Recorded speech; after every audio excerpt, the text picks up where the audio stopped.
UFC London has been announced.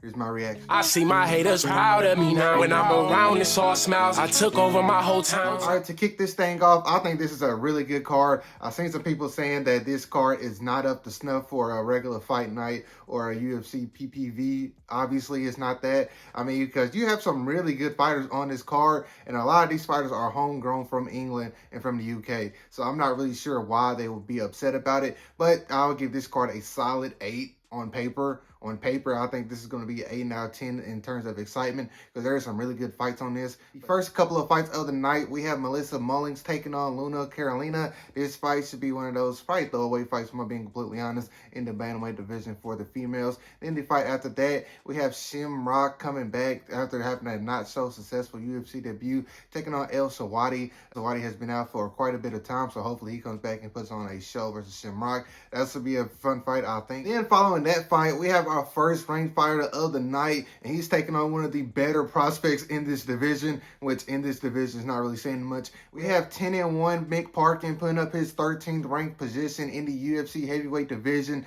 taking on the undefeated phenom Mario Pinto, and this fight should not go to the judges. Unless Mick Parkin is able to keep Mario Pinto off of him, I do not see this fight going to the judges. Both of these guys have immense power for this to go to the judges, in my opinion, but this should be one of those fights to where everybody's tuning in, everybody's watching. And I kind of think that's why the UFC put this fight this early on the prelims, to get people to get butts in the seats. But what do you guys think about this fight? This is one of those fights that you should circle on the fight night. Then following that fight, we have a fight that I'm pretty much guaranteeing a finish. We have Antonio Tricoli taking on Montes. I do not know how to say this man's name, but the fight is right there, and that man is 26 years old, and he's going to be absolutely scary. He is 8-1 in his MMA career. This is his UFC debut, and I think this fight, if any of them, have the lowest odds of going to the judges' scorecards. What do you guys think about this? Let me know. Then we have another heavyweight fight with Brando Persic taking on Louis Sutherland. Another one of those fights to where it should be a fun fight. That's all we're really looking for. This is an entertainment fight business, and this should be an entertaining fight. This man, Louis Sutherland's UFC debut did not go as planned. He was part of that Walter Walker heel hook streak. I mean, who expected that? Nobody expected that. This is Louis Sutherland's true UFC debut. While Persic is coming to this fight after finishing his UFC debut in the first round. This should be one of those fights to where it's just a fun fight. In the fight where I think we're going to learn the most about either one of these fighters, we have Nathaniel Wood taking on Losin Kaida, the former Octagon MMA champion. Losin Kaida absolutely butchered his UFC debut last year when he came in overweight to fight Pitbull. He gets another really good test in Nathaniel Wood in his backyard. And we get to learn one or two things. Is Losin Kaida really good? Is he really like that? Or we get to learn Nathaniel Wood should graduate to better competition. He should graduate to top 15 competition. And I cannot wait to see what the answer is to that. And then we have one of the few fighters that ever get their UFC contract off the Contender Series in a loss. Chanel Dyer taking on Rivera Oliveira, a woman who has never been to decision in a win and has 7 wins. So take that how you want. This is a fight that should deliver. Then in the prelim main event of the night, we have Mason Jones looking for his 3rd straight UFC win, taking on Axel Sola, the undefeated 11-0-1. I consider that undefeated in the UK. In this fight, I think is going to deliver on all the fireworks. Does it go to the judges? Very possible, but I think it's going to be a very physical, fast-paced fight, and I cannot wait to see who wins this one. Then opening up the main card, we have one of the more exciting fighters on the roster. We have Michael Venom Page taking on Sam Patterson. We're talking about a Sam Patterson who, after he lost his UFC debut, has routed off 4 straight wins, all 4 coming in the first round by finish. And this man, Sam Patterson, is looking like the next big thing. At 170, Michael Venom Page drops back down 170 pounds once again to show that he still has something in that weight division, which I think is a weird matchup, but it should be a fun fight nonetheless. Sam Patterson is going to walk forward and try to get this man MVP out of there, and MVP is going to pull out his pad in his karate style stance and see if Sam Patterson can catch him clean. What do you guys think about this fight? This is one of those fights that is going to be a very good scrap. Then following that fight, we have England's very own Curtis the Pink Panther Campbell taking on Danny Silva, and this fight's one of those fights to where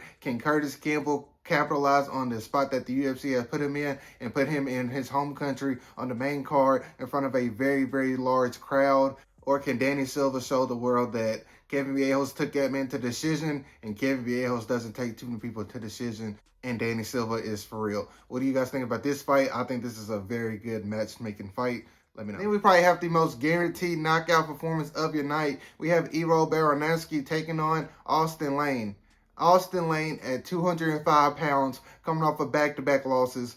And he drew a fight against the marauding Ero Baranowski. This fight, I mean, you pretty much right at home. You're going to get a fun highlight reel knockout from Ero Baranowski. Or in the rare case, you're going to get a hug fit from Austin Lane. I don't think that's going to happen. So another really fun fight on this card. Then we have another meat and potatoes matchup. We have Roman Dolidze taking on Christian Leroy Duncan. Christian Leroy Duncan storming to the top 15 at number 11 with a win over Roman Dolidze. I think he can. I think that's going to be a very competitive fight through and through. Roman Dolidze putting his ranking on the line, and this is one of those fights to where we're going to get some substance out of this card. Then in the co-main event of the night, we have the next potential Englishman star. The next Englishman star, Luke Riley, getting a co-main event slide in his second ever fight in the UFC. And he's getting the Texas kid, Michael Aswell, who is coming off of a vicious knockout win over Lucas Almeida. This fight should be fireworks through and through. Luke Riley is coming to this fight after getting a get-back win over Bogdangrad after a very rough first round. But this fight should deliver fireworks. And I think a lot of people are putting this fight down when they should be hyping this fight up, because I think this is going to be one of those fights to where we talk about it for a very long time after the fight night. What do you guys think about this matchup? Let me know. And in the main event of the night, we get the undefeated Movsar Evelev taking on the undefeated Lerone Murphy. And this is one of those fights where we are about to get a clear #1 contender for the greatest 145-pounder champion ever, and Alexander Volkanovski. And this fight is an absolute banger. An absolute banger. This is the type of fight to where you get fans to come in and be like, this is what the apex of MMA. Apex.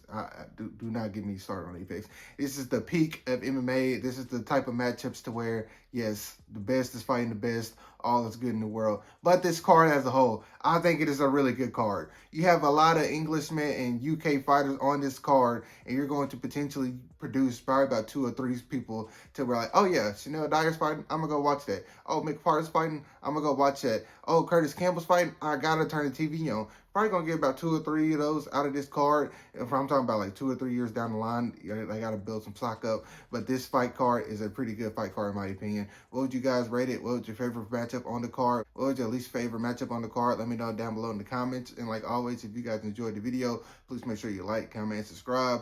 Speaking people, peace.